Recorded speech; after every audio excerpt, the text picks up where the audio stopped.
I received a call a few hours ago from someone I've known for a long time, and a gentleman in his, I would say, early to mid-90s. And he wanted me to stop saying that what we're facing is an unprecedented challenge. And I was taken aback. I mean, none of us have ever lived through anything like this or confronted a situation this painful or so dramatic.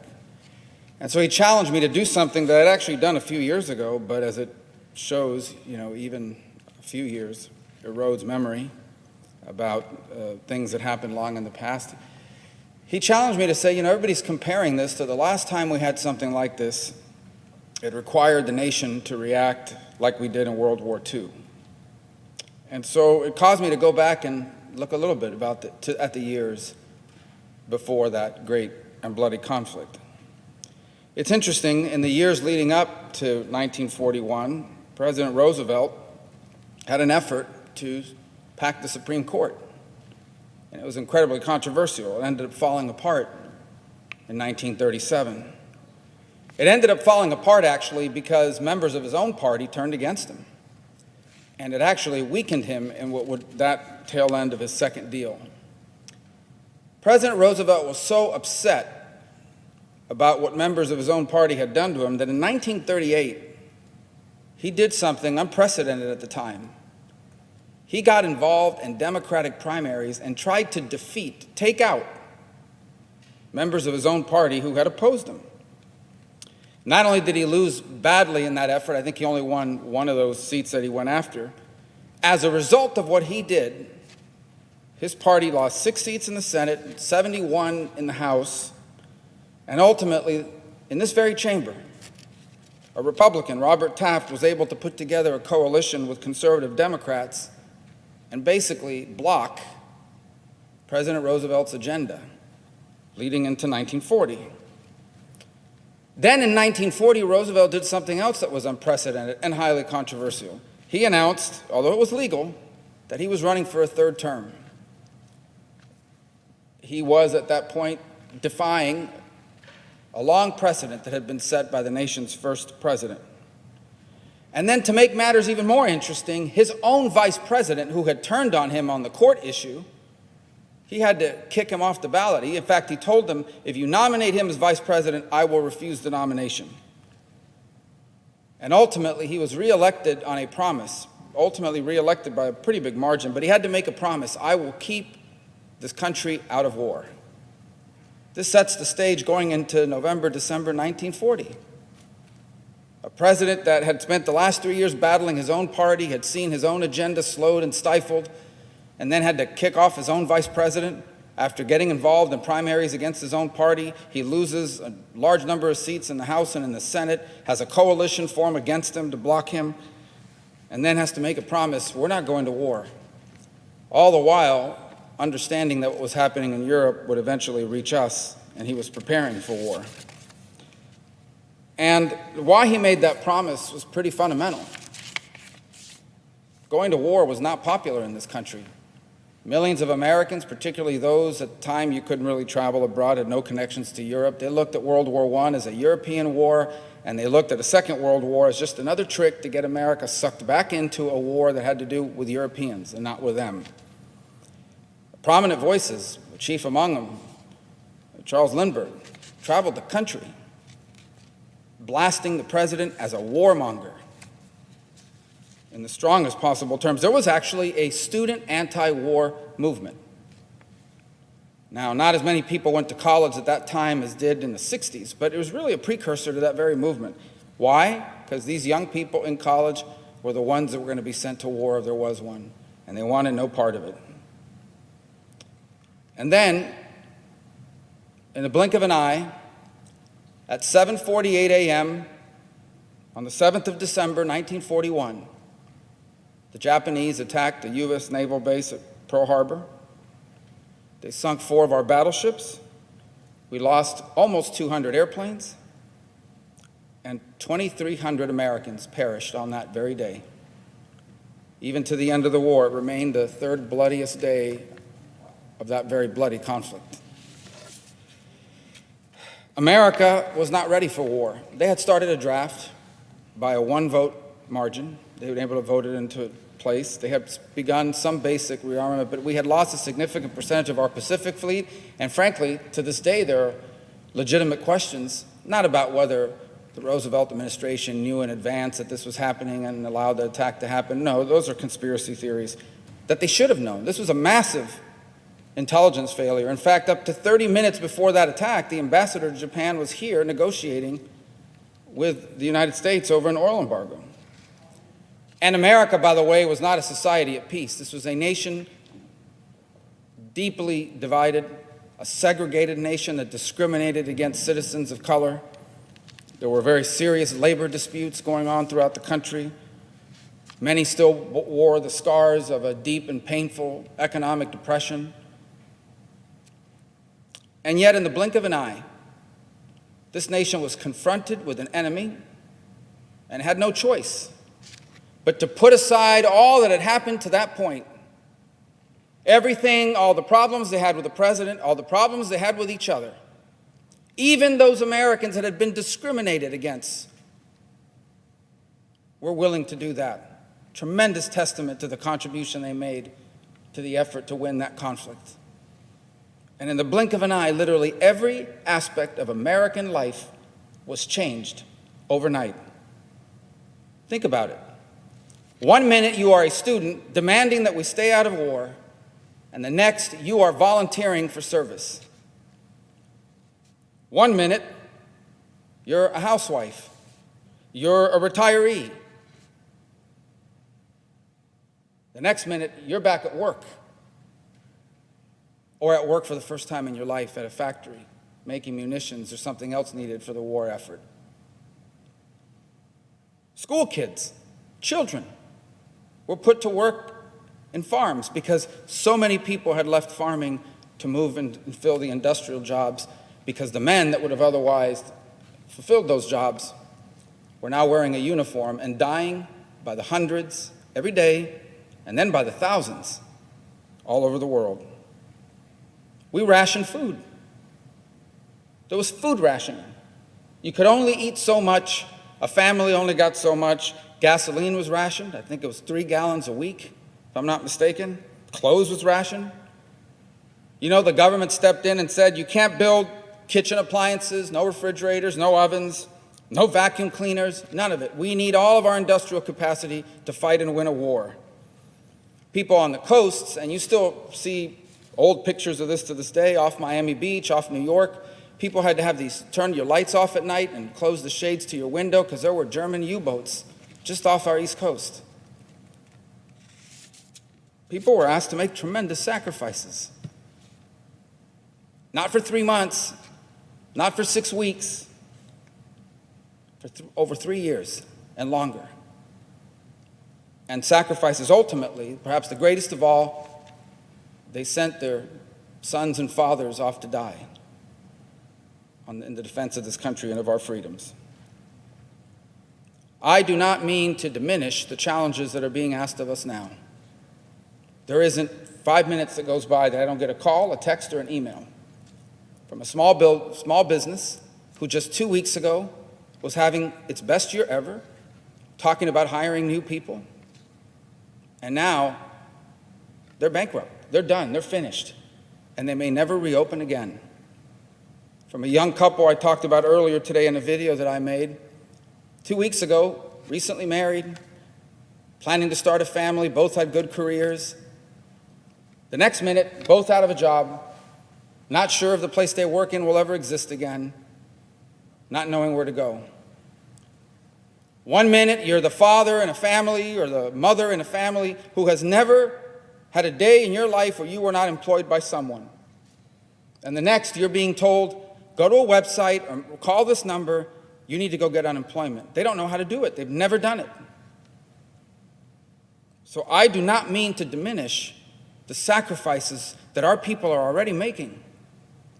I simply mean to put it in perspective and also to give a little bit of clarity as to what will be required of us to win this war.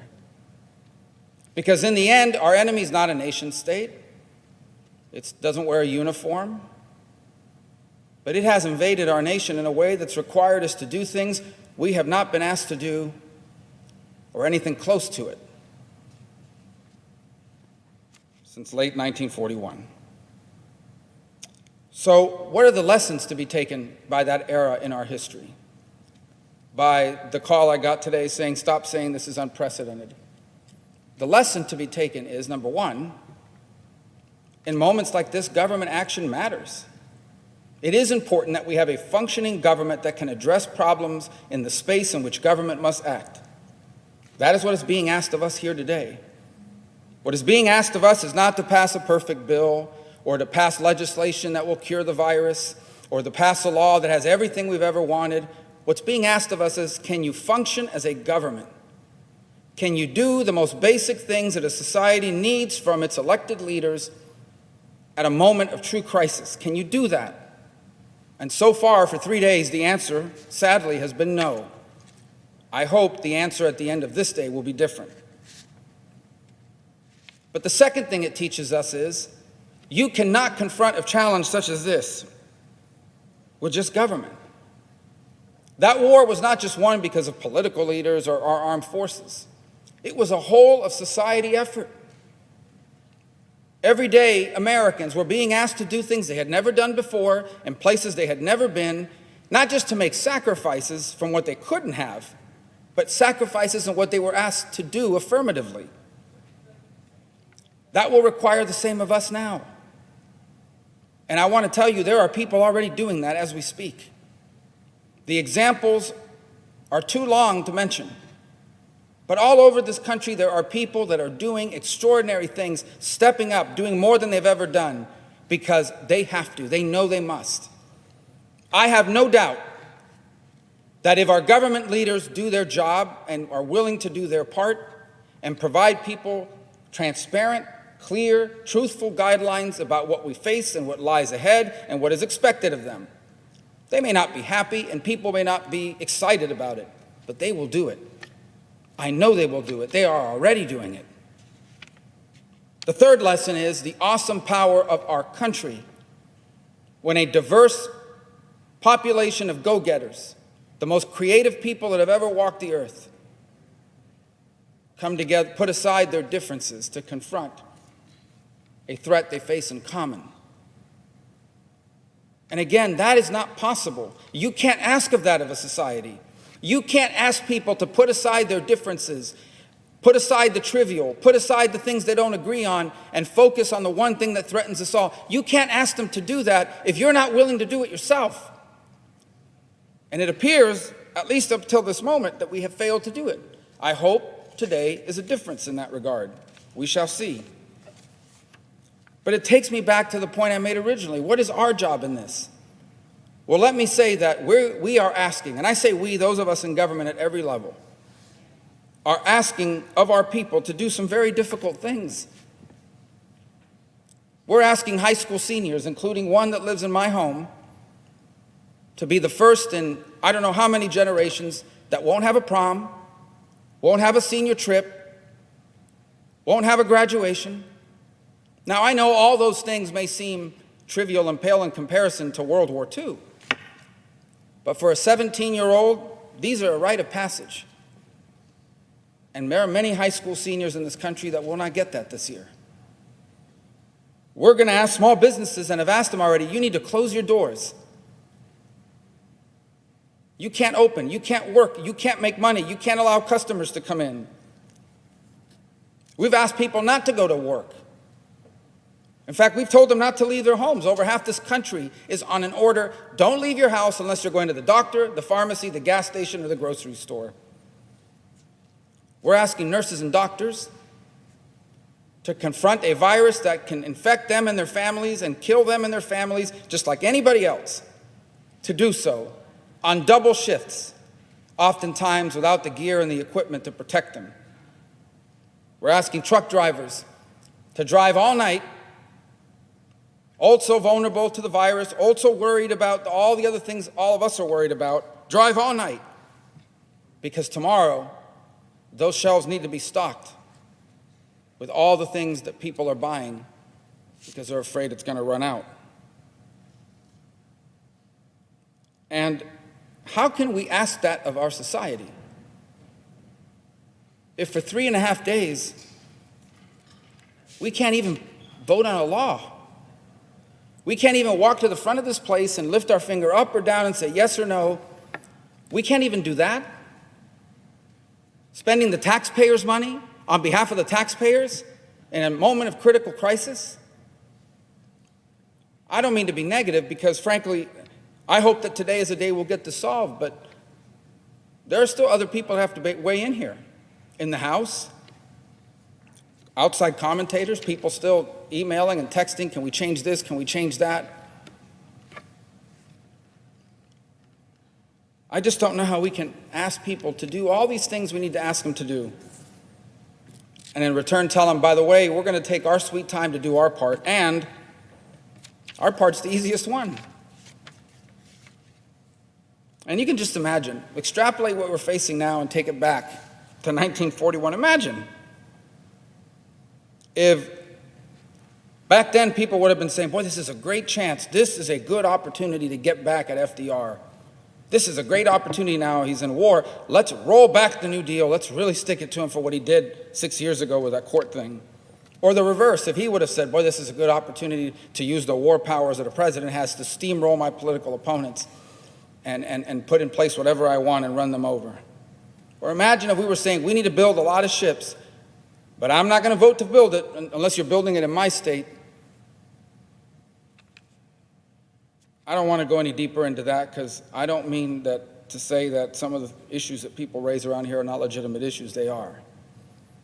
But sometimes the legitimacy of the issue, the importance of the issue, has to be weighed on a scale against the gravity of the moment.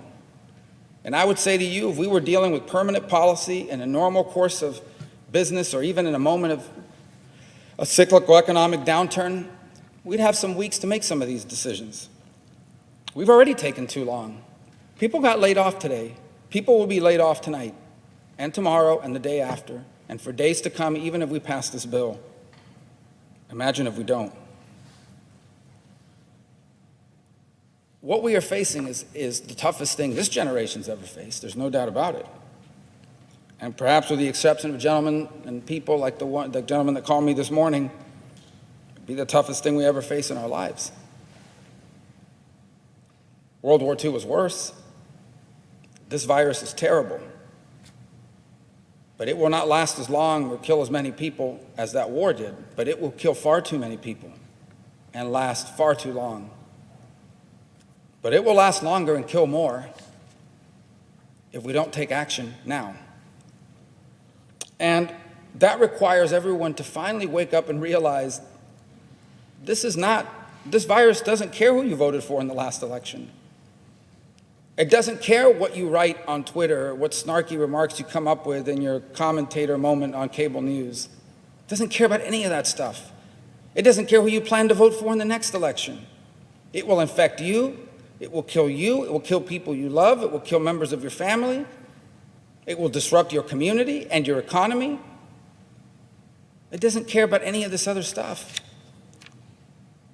And it really is important for us to realize, not just for this bill, but moving forward, that there's no such thing as an outcome here that's good for half of us and bad for the other half. There is no possible political victory here. None. There is no outcome here in which half of us are going to be able to go back and say, boy, we really looked good and we made those guys look really bad and people are going to reward us for it. They're not.